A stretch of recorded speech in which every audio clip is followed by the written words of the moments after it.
عن ابن عمر رضي الله تعالى عنه قال رسول الله صلى الله عليه وسلم من اشترى ثوبا بعشرة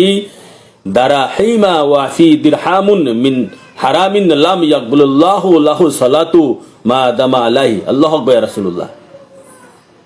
হ্যাঁ, এই হাদিসের অর্থ হচ্ছে এই, হযরত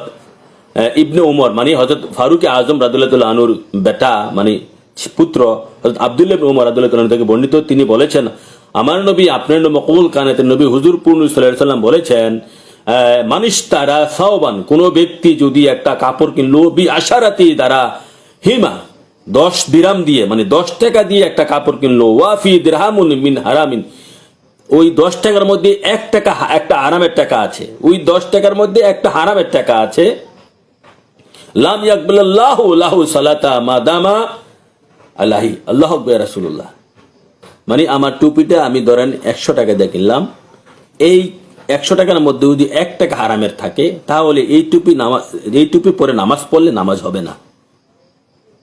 আল্লাহু আকবার ইয়া রাসূলুল্লাহ। কত কঠিন কথা, আল্লাহ রাসূল বুঝার তৌফিক দান করুক।